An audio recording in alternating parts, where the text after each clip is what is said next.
کا لشکر صدقا وفا۔ بسم اللہ الرحمن الرحیم، نحمدہ ونصلی علی رسولہ الکریم، اما بعد۔ محترم بزرگوں اور عزیز ساتھیوں، آج آپ حضرات کی خدمت میں تکبیر تشریق کے متعلق چند باتیں عرض کرنے کی کوشش کروں گا۔ اللہ تعالی ہم سب کو عمل کی توفیق نصیب فرمائے۔ تکبیر تشریق کے 5 دن ہیں، 9 ذی الحجہ سے 13 ذی الحجہ تک۔ تو تکبیر تشریق ان 5 دنوں کے اندر، یعنی 9 ذی الحجہ کی فجر کی نماز سے اس کی شروعات ہوگی اور 13 ذی الحجہ کی عصر تک یہ تکبیرات پڑھی جائیں گی۔ ان 5 دنوں کے اندر ہر فرض نماز کے بعد تھوڑے سے بلند آواز سے، تیز آواز سے 1 مرتبہ تکبیر کہنا واجب ہے۔ عورتیں آہستہ آواز میں کہیں گی۔ بہت سے لوگ اس میں غفلت کرتے ہیں، سستی کرتے ہیں، کوتاہی کرتے ہیں، یا تو یہ تکبیر پڑھتے ہی نہیں، یا پڑھتے ہیں تو بہت آہستہ آواز سے پڑھتے ہیں۔ حالانکہ اس تکبیر کا بلند آواز سے پڑھنا واجب ہے۔ اللہ ہم سب کو عمل کی توفیق نصیب فرمائے۔ تکبیر تشریق یہ ہے: اللہ اکبر، اللہ اکبر، لا الہ الا اللہ، واللہ اکبر، اللہ اکبر، وللہ الحمد۔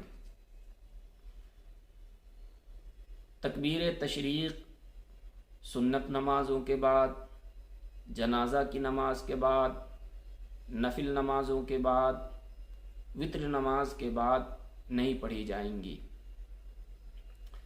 اور یہ تکبیر تشریق مرد پر بھی واجب ہے، عورت پر بھی واجب ہے، جو سفر میں ہو اس پر بھی واجب ہے، اور جو اپنے گھر پر ہو، مقیم ہو، اس پر بھی واجب ہے، جو تنہا نماز پڑھ رہا ہو اس پر بھی واجب ہے، جو جماعت کے ساتھ نماز پڑھ رہا ہو اس پر بھی واجب ہے، جو شہر کا رہنے والا ہو اس پر بھی واجب ہے، اور جو دیہات میں رہنے والا ہو اس پر بھی واجب ہے۔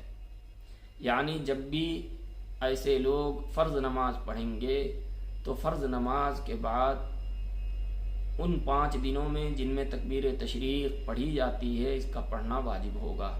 جن دنوں میں یہ تکبیر کہی جاتی ہے، اگر ان دنوں کی کوئی نماز رہ گئی ہو، چھوٹ گئی ہو، تو اسی سال کے انہی دنوں میں جب قضا پڑھی جائے گی تو اس قضا نماز کے پڑھنے کے بعد بھی یہ تکبیر کہنا واجب ہے۔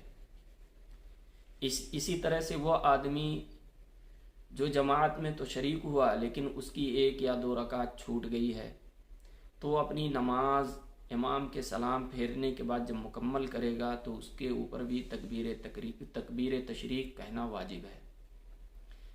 اسی طرح سے اگر امام تکبیر تشریق کہنا بھول جائے، جان بوجھ کر ہو یا سہون ہو، تو بھی مقتدیوں کو تکبیر تشریق کہنا ضروری ہے۔ تکبیر تشریق کا وقت سلام پھیرنے کے بعد ہے۔ کسی نے سلام پھیرا اور تکبیر تشریق کہنا بھول گیا تو اس میں یہ بات یاد رہے کہ اگر سینہ قبلہ سے نہیں پھرا ہے اور کسی سے بات چیت نہیں کیا ہے تو تکبیر تشریق کہہ سکتا ہے۔ اسی طرح سے سلام پھیرنے کے بعد اگر کسی وجہ سے کسی شخص کا وضو ٹوٹ گیا تو بھی اس کو تکبیرات کہنا ضروری ہے، کیونکہ تکبیرات کے کہنے کے لیے وضو کا ہونا شرط نہیں ہے۔ یہاں تک تو ایک بات ہو گئی۔ دوسری بات یہ ہے کہ یہ تکبیر تشریق کے وہ ایام ہیں، وہ دن ہیں، وہ 5 دن ہیں جن میں تکبیر تشریق ہر فرض نماز کے بعد 1 مرتبہ کہنا واجب ہے، ضروری ہے۔ لیکن صحابہ کرام رضوان اللہ تعالی علیہم اجمعین کا معمول تکبیر تشریق کے متعلق یہ تھا کہ وہ ذی الحجہ کے چاند کے طلوع ہونے کے بعد، دکھنے کے بعد تکبیر تشریق پڑھنا شروع کر دیتے تھے۔